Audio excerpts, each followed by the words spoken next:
உங்களை நேராக தாக்கும் மனிதர்களை கண்டுபிடிப்பது எளிது. ஆனால் சிரித்துக்கொண்டே அன்பாக பேசிக்கொண்டே உங்களை மெதுவாக கண்ட்ரோல் செய்யும் மனிதர்களை கண்டுபிடிப்பது மிகவும் கடினம்.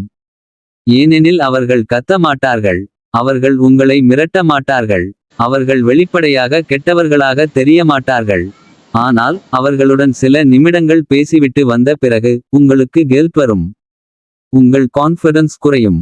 நீங்கள் தவறான மனிதரா என்றே சந்தேகம் வரும். இதுதான் சைலண்ட் மேனிப்புலேஷன்.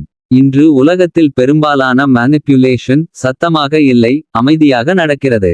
சைக்காலஜி ஷோஸ் மனிதர்கள் லாஜிக்கல் காரணங்களால் அல்ல, எமோஷனல் பிரஷர் மூலம் அதிகமாக கண்ட்ரோல் செய்யப்படுகிறார்கள்.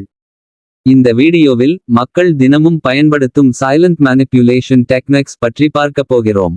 இதில் சில டெக்னிக்ஸ் உங்கள் நண்பர்கள் பயன்படுத்தியிருக்கலாம், உங்கள் பார்ட்னர் பயன்படுத்தியிருக்கலாம், உங்கள் குடும்பத்திலிருந்தே வந்திருக்கலாம். மற்றும் இந்த வீடியோவின் இறுதியில் மிகவும் டேஞ்சரஸ் ஆன ஒரு மேனிப்புலேஷன் பற்றி பேசப்போகிறோம். அது அன்பு போல தெரியும், ஆனால் உண்மையில் அது கண்ட்ரோல். அதை ஒன்ஸ் நீங்கள் புரிந்து கொண்டால் மீண்டும் யாராலும் உங்களை ஈஸிலி மேனிப்புலேட் செய்ய முடியாது. ஒரு குவெஸ்சன். உங்கள் வாழ்க்கையில் யாராவது உங்களிடம் பேசிவிட்டு சென்ற பிறகு நான் தான் தவறா என்று ரிப்பீட்டட்லி யோசிக்க வைத்திருக்கிறார்களா? அப்படியானால் இந்த வீடியோ உங்கள் வாழ்க்கையை மாற்றக்கூடும். முதல் மேனிப்புலேஷன், சைலன்ஸ். ஆம், சிலர் பேசாமல் இருந்தே உங்களை கண்ட்ரோல் செய்வார்கள். நீங்கள் ஒரு மிஸ்டேக் செய்த பிறகு அவர்கள் ஓபன் ஆக பேச மாட்டார்கள். இன்ஸ்டெட் கோல்ட் ஆகிவிடுவார்கள். Reply late, short answers, distance. இதன் காரணம் என்ன தெரியுமா? Psychology indicates human brain rejection ஐ பிசிக்கல் பெயின் போலவே உணர்கிறது. அதனால் ஒருவர் திடீரென எமோஷனலி டிஸ்டன்ட் ஆகும்போது நாம் ஆட்டோமேட்டிக்லி அப்ரூவல் தேட ஆரம்பிக்கிறோம். அவர்களை ஹாப்பி ஆக்க முயற்சிப்போம், மன்னிப்பு கேட்போம், நம்மையே பிளேம் செய்வோம். இதுதான் சைலண்ட் பனிஷ்மெண்ட். அவர்கள் கத்தவே வேண்டாம், அமைதியாக இருந்தாலே போதும். இப்போது நினைத்து பாருங்கள், உங்கள் வாழ்க்கையில் யாராவது உங்களை பனிஷ் செய்ய சைலன்ஸ் பயன்படுத்துகிறார்களா? இரண்டாவது மேனிப்புலேஷன், ஃபேக் கன்சர்ன். நான் உன் நல்லதுக்குத்தான் சொல்றேன். இந்த சென்டென்ஸ் டேஞ்சரஸ் ஆக இருக்கலாம். ஏனெனில் சிலர் கிரிட்டிசிசம் ஐ கேர் போல பேக்கேஜ் செய்வார்கள். நீ இதுக்கு கேப்பபிள் இல்ல, நீ வெளியே போனா ஃபெயில் ஆயிடுவ, நீ இல்லாம நான் கவலைப்படுவேன். வெளியில் இது கன்சர்ன் போல இருக்கும், ஆனால் உள்ளே இது ஃபியர் கிரியேஷன். ரீசர்ச் ஷோஸ் மனிதர்கள் ரிப்பீட்டட் நெகட்டிவ் சஜஷன்ஸ் கேட்டால் அதை ரியாலிட்டி போல நம்ப ஆரம்பிக்கிறார்கள். அதனால் பல டேலண்டட் பீப்பிள் தங்களுடைய பொட்டென்ஷியல் ஐயே பயன்படுத்தாமல் வாழ்கிறார்கள். ஏனெனில் யாரோ ஒருவரின் ஃபேக் கன்சர்ன் அவர்களின் கான்ஃபிடன்ஸ் ஐ ஸ்லோலி கொன்றுவிட்டது. மூன்றாவது மேனிப்புலேஷன், கில்ட். இந்த உலகத்தில் மிகவும் பவர்ஃபுல் எமோஷனல் வெப்பன் கில்ட் தான். நான் உனக்காக இதெல்லாம் பண்ணேன், நீ மட்டும் இப்படியா? நான் இல்லனா நீ எதுவும் இல்ல. இந்த சென்டென்சஸ் ஃபெமிலியர் ஆக இருக்கிறதா? Manipulators know this. நீங்கள் கில்ட்டி ஃபீல் செய்தால் நீங்கள் பவுண்டரிஸ் செட் செய்ய மாட்டீர்கள். அதனால் அவர்கள் உங்களை எமோஷனலி ட்ராப் செய்வார்கள். Psychology says guilt makes people say yes even when they want to say no. அதனால் தான் பலர் டயர்ட் ஆனாலும் ஹெல்ப் செய்கிறார்கள், ஹர்ட் ஆனாலும் ரிலேஷன்ஷிப் இல் ஸ்டே செய்கிறார்கள். ஒரு குவெஸ்சன். நீங்கள் இல்லை சொல்ல வேண்டிய இடத்தில் கில்ட் காரணமாக சரி என்று சொன்னதுண்டா? நான்காவது மேனிப்புலேஷன், பிளேயிங் விக்டிம். சிலர் எப்போதும் விக்டிம். எல்லாரும் அவர்களை ஹர்ட் பண்ணுகிறார்கள், எல்லாரும் அவர்களை மிஸ்அண்டர்ஸ்டாண்ட் பண்ணுகிறார்கள். எப்போதும் ஃபால்ட் மற்றவர்களுடையது. இது sympathy manipulation. Research indicates humans naturally protect emotionally week looking people. அதனால் மனிப்புலேட்டர்ஸ் அக்கவுண்டபிலிட்டி ஐ அவாய்ட் செய்ய விக்டிம் ரோல் பயன்படுத்துவார்கள். அவர்கள் தவறு செய்தாலும் நீங்கள் தான் கில்ட்டி ஃபீல் செய்வீர்கள். இது டேஞ்சரஸ். ஏனெனில் ஸ்லோலி நீங்கள் உங்கள் ஃபீலிங்ஸ் ஐ இக்னோர் செய்ய ஆரம்பிப்பீர்கள். ஐந்தாவது மேனிப்புலேஷன், பேக்ஹேண்டட் காம்ப்ளிமெண்ட்ஸ். உனக்கு இவ்வளவு கான்ஃபிடன்ஸ் இருக்குன்னு நினைக்கல, இவ்வளவு மார்க்ஸ் வாங்குவேன்னு எதிர்பார்க்கல, நீங்க மாதிரி ஒருத்தருக்கு இது ஓகே தான். இதெல்லாம் காம்ப்ளிமெண்ட் போல சவுண்ட் ஆகும், ஆனால் உள்ளே ஹிடன் இன்சல்ட் இருக்கும். இந்த டெக்னிக் ஒரு பர்பஸ்க்காக யூஸ் பண்ணப்படுகிறது. உங்கள் கான்ஃபிடன்ஸ் ஐ டைரக்ட்லி அட்டாக் செய்யாமல் ஸ்லோலி வீக்கன் செய்ய. Psychology shows Subtle insults are more psychologically damaging than direct insults. ஏன் தெரியுமா? Because your brain becomes confused. அவர் அன்சால்ட் பண்ணாரா இல்ல காம்ப்ளிமெண்ட் கொடுத்தாரா? இந்த கன்ஃபியூஷன் செல்ஃப் டவுட் உருவாக்கும். ஆறாவது manipulation. Making you explain yourself constantly. சிலருடன் பேசும்போது நீங்கள் எப்போதும் டிஃபெண்ட் பண்ணிக்கொண்டே இருப்பீர்கள். உங்கள் சாய்ஸஸ் எக்ஸ்பிளைன், உங்கள் ஃபீலிங்ஸ் எக்ஸ்பிளைன், உங்கள் டெசிஷன்ஸ் எக்ஸ்பிளைன். இதனால் என்ன ஆகிறது? Power imbalance. Manipulators make you feel like you constantly need permission to exist. Healthy people understand. Manipulators interrogate. இதை கவனியுங்கள்.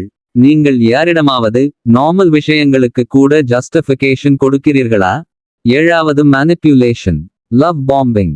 ஆரம்பத்தில் அவர்கள் too perfect, too much attention, too much affection, too much validation. நீங்கள் special feel செய்வீர்கள். ஆனால் ஒரு ஸ்டகைக்கு பிறகு அதே affection disappear ஆகிவிடும். இப்போது நீங்கள் என்ன செய்வீர்கள்?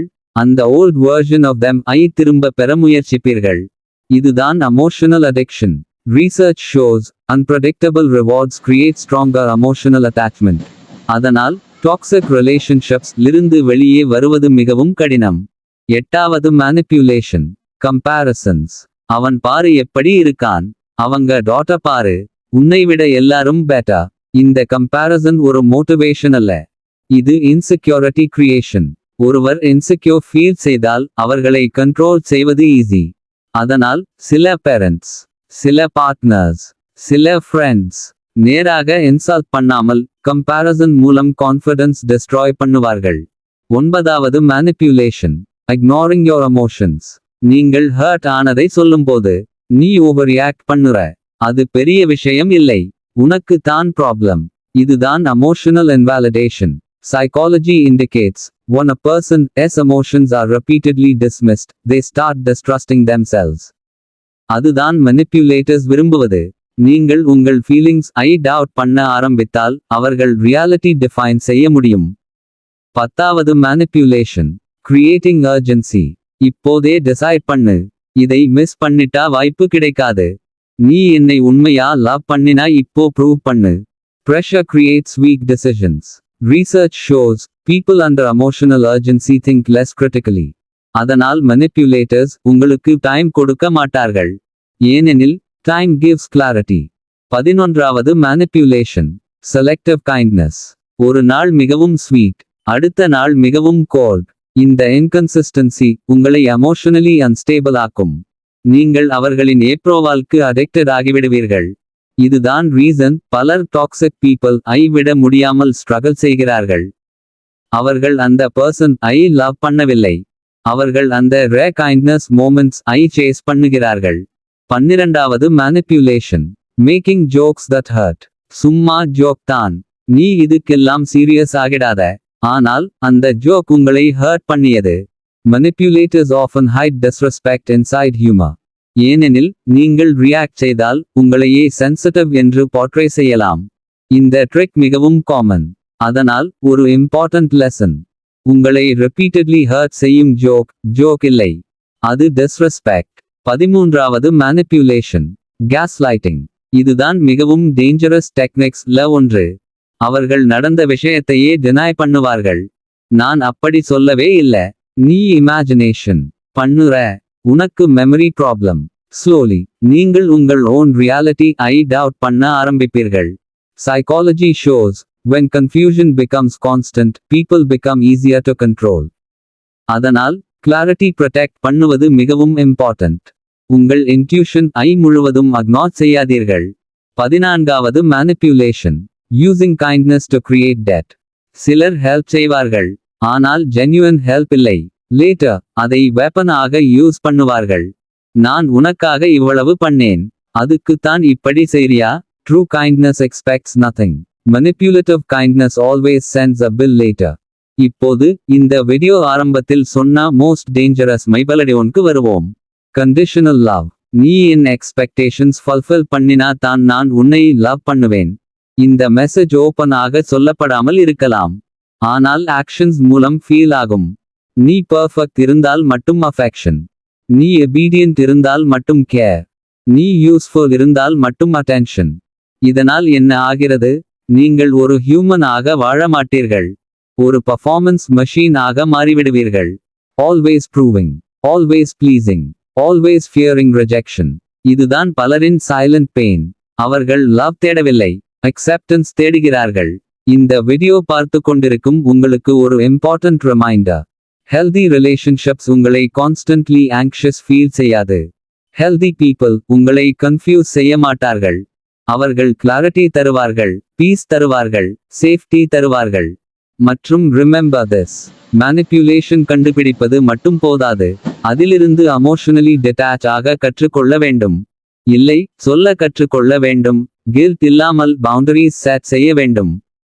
உங்கள் இன்ட்யூஷன் ஐ மதிக்க வேண்டும். ஏனெனில் நீங்கள் எல்லாரையும் சேவ் செய்ய வேண்டிய அவசியம் இல்லை. சிலரிடமிருந்து டிஸ்டன்ஸ் வைப்பதே செல்ஃப் ரெஸ்பெக்ட். ஒரு ஃபைனல் கொஸ்டின். உங்கள் வாழ்க்கையில் இந்த மனிப்புலேஷன்ஸ் இல் எதை அதிகமாக எக்ஸ்பீரியன்ஸ் பண்ணியிருக்கிறீர்கள்? அதை ஆனஸ்ட்லி உங்களுக்குள் அக்செப்ட் பண்ணுங்கள். ஏனெனில் அவேர்னஸ் தான் ஃப்ரீடம்க்கு முதல் ஸ்டெப். இந்த வீடியோ உங்களுக்கு வேல்யூ கொடுத்திருந்தால் இந்த சேனல் ஐ சப்ஸ்கிரைப் பண்ணுங்கள். ஏனெனில் இங்கே மனித மனதின் hidden truths, psychology, emotional intelligence, self respect, silent power பற்றி ஆழமாக பேசப்போகிறோம். Until then, அனைவரையும் இம்ப்ரெஸ் செய்ய முயற்சிக்காதீர்கள். உங்களை புரிந்து கொள்ள முயற்சியுங்கள். அதுதான் உண்மையான பவர்.